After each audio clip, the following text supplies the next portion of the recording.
Welcome to NFL Nexus. Today, we're diving deep into the Houston Texans master plan. We're going to explore how one absolutely devastating playoff loss completely ignited an aggressive win-now overhaul of their entire roster. Seriously, this isn't about building for some distant future. This is all about a calculated, all-in push for a Super Bowl in 2026. Let's get right into it. But hey, before we jump in, if you're a fan of these deep football dives, do us a huge favor. Hit that subscribe button and give this explainer a like. It really helps the channel grow, and honestly, we want to hear what you think about the Texans' strategy down in the comments. We read every single one. All right, let's do this. This quote right here from Will Anderson Jr. This is everything. This is the key that unlocks the entire Texans offseason. He's not just a player venting after a loss. He's like a surgeon pointing to the exact cause of death for their Super Bowl dreams. He's saying, look, our elite edge rushers don't matter if the quarterback can just step up into a clean pocket. This one statement basically became their North Star, their guiding principle for every move they made. So let's start by going back to that painful playoff exit. To really get what's going on, to understand the why behind every trade, every signing, and every draft pick, we have to revisit that final game.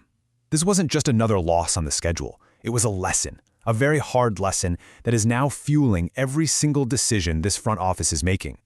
And look, to really feel the pain of how it ended, you have to remember just how incredible the journey was. The 2025 Texans were legit. They were a force. They ripped through the regular season, finishing 12-5, and they looked like a team that could actually win it all. The city was absolutely electric, the team was riding high, and it felt like all the pieces were finally falling into place. And then, poof, the dream just evaporated in Foxborough. A 28-16 loss to the Patriots in the divisional round. Now just look at that key factor column on this slide, because that tells you the entire story. The Patriots didn't win with trick plays or some genius scheme. They won by being bigger and tougher. They just physically dominated the line of scrimmage, controlling the trenches and giving their quarterback all day to throw. It was like this slow, agonizing defeat for the Texans. Okay, in this slide, this is what's so wild, so frustrating about that 2025 team. I mean, look at that first bar. They allowed just 17.4 points per game. That's the second best defense in the entire NFL. By all measures, they were an elite unit. But, and it's a huge but, those other two bars reveal the fatal flaw, the Achilles heel. Their interior pressure was just okay during the season, and then it completely disappeared in the playoffs. It was like having an impenetrable fortress with the front gate left wide open. And when it mattered most, that one weakness was all it took for the whole thing to come crumbling down. So, the problem was staring them right in the face. And the Texans front office, led by GM Nick Caserio, they didn't sit around and mope about it. Nope, they went to work. They immediately launched this aggressive, calculated overhaul of the roster with one thing and one thing only on their minds: build a team that can win in the trenches. This slide right here just perfectly illustrates the huge shift in their philosophy. They're not just trying to get better, they're trying to get meaner. They're swapping out a good running back like Joe Mixon for David Montgomery, a guy who runs with pure violence. They're trading a solid tackle in Titus Howard to bring in Wyatt Teller, a guard who's literally known for being a mauler in the run game. The message could not be clearer. The Texans are done being the nice guys. They want to be the bullies. And Caserio moved fast. I mean, look at this timeline. It was bam, bam, bam. March 2nd, he gets Montgomery to set a new physical tone. Just a little over a week later, he ships out Howard to remake that offensive line. And by March 18th, he locks up Teller to complete the transformation. This wasn't a GM just dipping his toes in the water. This was a general executing a full-scale surgical strike on his own roster. Okay, so the offense has been beefed up. It was time to turn to the draft to fix the defensive side of the trenches. The mission was simple: find the guys who can dominate the line of scrimmage. We're going to walk through this awesome 7-round mock draft from Pro Football Focus that really lays out a potential blueprint for how the Texans can finish this transformation. So first round, no messing around. They have to fill that hole left by the Titus Howard trade. They need a powerful, road-grading run blocker to pave the way for their new back David Montgomery, and boy, do they find their man in Max Iheanacher from Arizona State. I mean, just look at the specs on this guy. He is a mountain. 6'6", 321 pounds with these incredibly long arms. And anytime you hear former basketball player for a lineman, your ears should perk up. That means he's got natural athleticism, he's got footwork that you just can't teach. Yeah, he's still a work in progress, but his flashes at the Senior Bowl showed he can be dominant. This is a guy with the potential to be a day-one starter and maybe even the long-term answer to protect C.J. Stroud. All right, on to the second round. Now they pivot to the defensive side of the ball, and this pick is a direct response, a direct answer to Will Anderson Jr.'s plea for help. This is the kind of player who's going to make life an absolute nightmare for quarterbacks trying to step up in the pocket. Now, Lee Hunter isn't going to be some flashy guy who gets you 15 sacks a year. That's not his game. You draft him to be an unmovable object, a brick wall right in the middle of your defensive line. He's the guy who just eats double teams for breakfast. And by doing that, guess what? He frees up guys like Will Anderson to go get the quarterback. He's a true run stuffer who will completely clog up the middle and take away that lane for quarterbacks to escape through.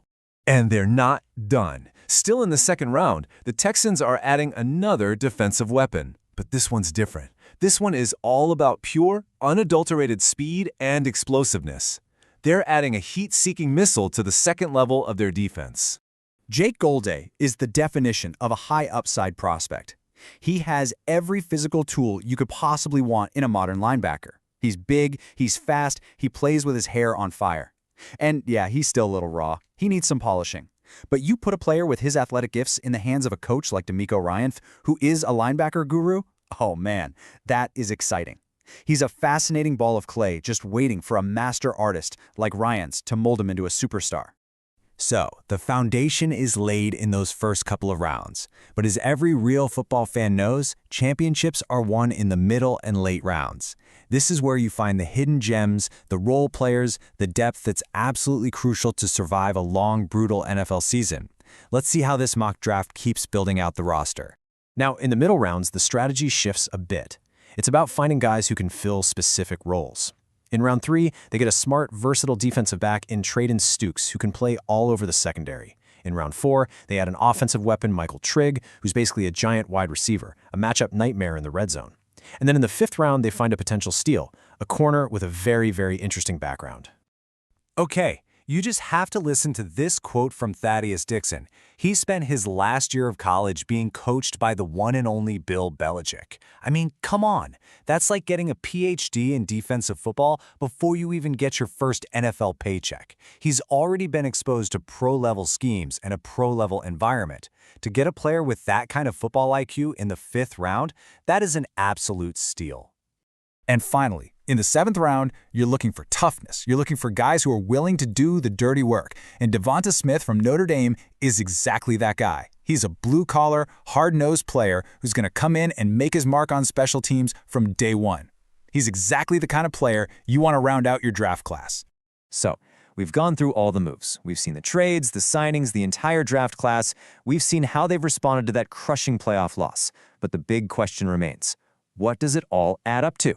How do all these new pieces transform the Texans from just a good playoff team into a legitimate Super Bowl champion? It all boils down to this one simple, powerful concept: January football. That's the brand of football that wins championships. It's not pretty, it's not about finesse, it's played in the cold, it's brutal, and it is won and lost in the trenches. It's about being the more physical team and just breaking the other guy's will. And every single move the Texans made this offseason was designed to build a team that thrives in that kind of fight. Look, at the end of the day, this whole offseason was a reaction. It was an arms race. The Texans know that the road to the Super Bowl in the AFC goes right through Kansas City and Baltimore, two teams that are built on physical dominance. You can't out-finesse those teams. You have to be able to stand toe-to-toe with them and punch them in the mouth. And that's exactly what the Texans are building a team to do. And hey, before we wrap this up, I just want to take a quick second to say thank you so much for watching. We absolutely love digging deep into this stuff, and your support is what makes it all possible. If you'd like to help support the channel, you can check out our coloring books. They're a really fun gift for any young football fans in your life, or hey, even for adults. You can just scan the QR code on the screen or hit the link in the description. We would really, really appreciate it. So, the blueprint is drawn. It is clear, it's aggressive, and it's decisive. The Texans identified their fatal flaw, and they spent an entire offseason attacking it head-on. They are building a team that is designed from the ground up to win in the playoffs. But the AFC is an absolute gauntlet. It is a Shark Tank filled with monster teams. So the question remains, is this aggressive retooling enough to finally navigate those treacherous waters and bring a Lombardi trophy to Houston? Let me know what you think in the comments below. Thanks for watching.